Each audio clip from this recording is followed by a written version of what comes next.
Alhamdulillahi Rabbil Alamin. Louange à Dieu, le Seigneur des mondes. Assalamu alaikum wa rahmatullah wa barakatuh. Que la paix et la bénédiction d'Allah soient sur vous. Le Coran reconnaît que Jésus est le Messie, le prophète du Seigneur des mondes, et reconnaît aussi l'évangile que Dieu lui a révélé. Mais cela ne veut pas dire que ce sont les 4 évangiles que nous possédons actuellement ou que reconnaît l'Église comme étant authentiques parmi les 60 évangiles. Ces 4 évangiles ont été reconnus canoniques, conformes au canon, par les pères de l'Église catholique. Mais l'évangile dont parle le Coran, c'est l'évangile de Jésus, donné en langue araméenne, dans la langue dans laquelle s'adressait Jésus aux fils d'Israël, et non pas les 4 évangiles en langue grecque. Le Coran dit bien El Injil, c'est-à-dire au singulier, et il ne dit pas El Anajil, c'est-à-dire les évangiles. Cependant, pour l'argumentation et pour donner les preuves que Jésus n'a jamais prétendu à la divinité, n'a jamais dit qu'il était Dieu ou fils de Dieu ou l'égal de Dieu, je cite les paroles des évangiles. Si vous ouvrez l'évangile de Jean au chapitre 10 et au verset 30, on nous rapporte ces paroles que Jésus aurait dit « Le Père et moi, nous sommes un ». Et au moment où ces paroles ont été prononcées, les Juifs veulent tuer Jésus, le lapider. Et Jésus leur dit « Mais pourquoi vous voulez me tuer alors que je fais les bonnes œuvres de mon Père ?» Et les Juifs lui disent « Mais on ne veut pas te lapider parce que tu fais une bonne œuvre, mais parce que tu n'es qu'un homme et que tu prétends être Dieu. » Exactement ce que prétendent les chrétiens encore aujourd'hui. Or, regardez ce que Jésus leur répond, d'après ce texte que nous avons encore entre nos mains. Jésus leur dit, n'est-il pas écrit dans votre écriture, et il leur cite le psaume 82, les psaumes de David, le psaume 82, n'est-il pas écrit dans votre écriture que ceux à qui la parole de Dieu est adressée seront appelés des dieux. Donc Jésus dit bien ceux, le texte du psaume 82 dit bien ceux, donc il n'y a pas que Jésus. Et c'est pourquoi, par exemple, Moïse, à qui Dieu a adressé sa parole, on trouve aussi dans l'Exode, le livre attribué à Moïse dans l'Ancien Testament, au chapitre 7, il est écrit ceci, « Dieu dit à Moïse, je ferai de toi un Dieu pour Pharaon. » Vous voyez, le même mot est employé, pas seulement pour Jésus, mais pour Dieu, pour Moïse. Pourquoi? Parce que dans le langage biblique, le Dieu avec un petit d signifie un homme à qui Dieu a parlé, qui est un prophète choisi par Dieu, à qui il a donné le pouvoir de faire des miracles attestant de l'authenticité de son message. Mais cela ne veut jamais dire qu'il est le Dieu Tout-Puissant ou qu'il est égal à Dieu. D'ailleurs, les mêmes paroles, le Père et moi nous sommes un, sont adressées aux apôtres. Dans l'évangile de Jean aussi, mais au verset 17, regardez ce que je lis.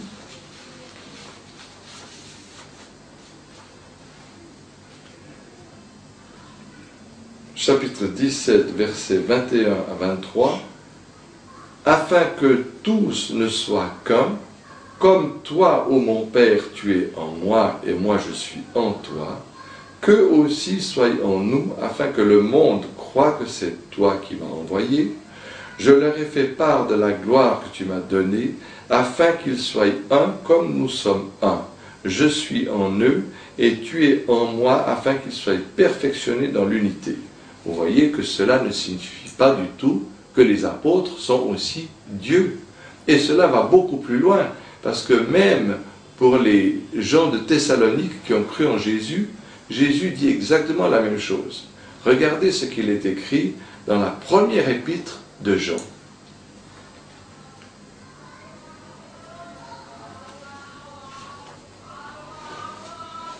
Première épître de Jean, chapitre 1, au verset 5. Or, la doctrine que nous avons entendue de lui, de Jésus, et que nous vous annonçons, c'est que Dieu est la lumière, et qu'il n'y a point en lui de ténèbres. Si nous disons que nous sommes en communion avec lui, et que nous marchions dans les ténèbres, nous mentons, et nous n'agissons pas selon la vérité. Mais si nous marchons dans la lumière, nous avons une communion mutuelle. Fin de citation.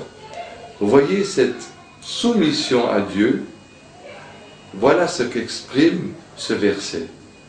Il faut aussi comprendre les choses d'une manière qui est juste.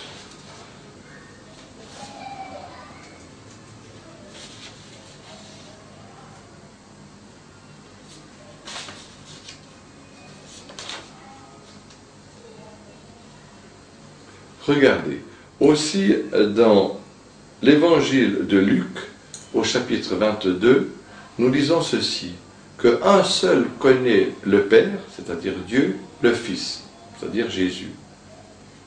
Et lorsque dans l'évangile de Matthieu, lorsque dans l'évangile de Marc 13, on vient demander à Jésus quand est-ce que viendra l'heure dernière, qu'est-ce que Jésus répond? Le Père connaît cette heure, mais le Fils ne la connaît pas. Vous voyez?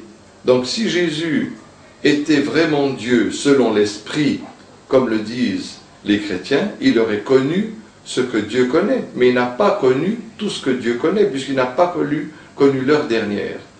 Et c'est exactement ce que Dieu a dit dans le Coran, dans les derniers versets de la sourate La table servie. Dieu questionne Jésus le jour du jugement et lui dit « Est-ce toi, ô Jésus, qui as dit aux hommes, prenez moi et ma mère comme deux divinités en dessous de Dieu ?»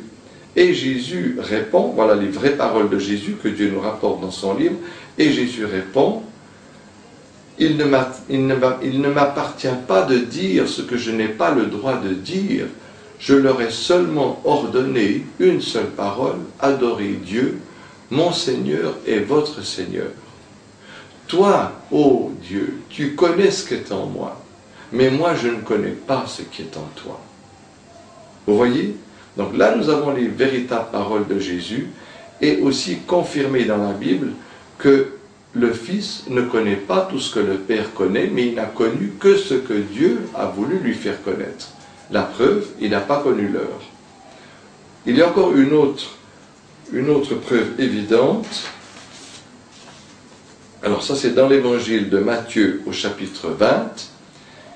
La mère des deux fils de Zébédée vient vers Jésus, se prosterne devant lui et lui dit « Oh Jésus, accorde-moi que mes deux fils soient dans ton paradis. » Et qu'est-ce que Jésus lui répond?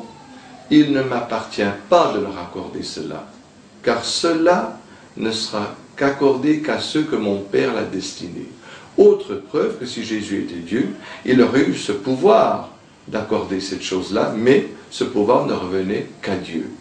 Donc, ces deux preuves qui ne concernent pas la nature humaine de Jésus, car vous savez que pour l'Église catholique, quand on leur dit que Jésus a eu faim, que Jésus a été fatigué, etc., donc ils vous disent toujours qu'il était homme selon la nature, mais esprit selon Dieu.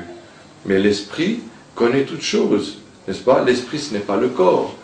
Aussi, autre preuve de cela, lorsque dans l'évangile de Marc, au chapitre 11, Jésus éprouve la faim, il se dirige avec ses disciples, il quitte Béthanie, il se dirige avec ses disciples au loin, car il voit un figuier. Il a pensé que c'était la saison des figues. Il s'approche près du figuier, mais celui-ci ne portait pas de figues, car ce n'était pas la saison. Or Jésus n'a pas connu la saison des figues, d'après l'évangile de Marc au chapitre 11. Autre preuve que Jésus n'est pas Dieu, car Jésus n'a pas connu la saison des figues, mais Dieu connaît toutes choses. Vous voyez? La dernière preuve, aussi extraordinaire, les disciples viennent près de Jésus et lui disent « Bon maître, pourquoi m'appelles-tu bon ?» Jésus dit « Pourquoi m'appelles-tu bon ?» Jésus n'accepte pas qu'on l'appelle bon. Il lui dit « Il y a un seul bon, c'est Dieu. » Vous voyez? Donc si Jésus était vraiment Dieu, il n'aurait pas pu ne pas accepter cette qualité, car si vous dites à Dieu, oh mon Dieu, toi le créateur des cieux et de la terre, toi qui es le généreux, Dieu ne va pas dire non, c'est pas moi, c'est un autre. Donc si Jésus vraiment était Dieu, il n'aurait jamais osé refuser ça. Mais il l'a refusé parce qu'il savait bien que Dieu seul est bon et que toutes les qualités qu'il avait ne lui venaient que de son Seigneur. Voyez donc la preuve éclatante.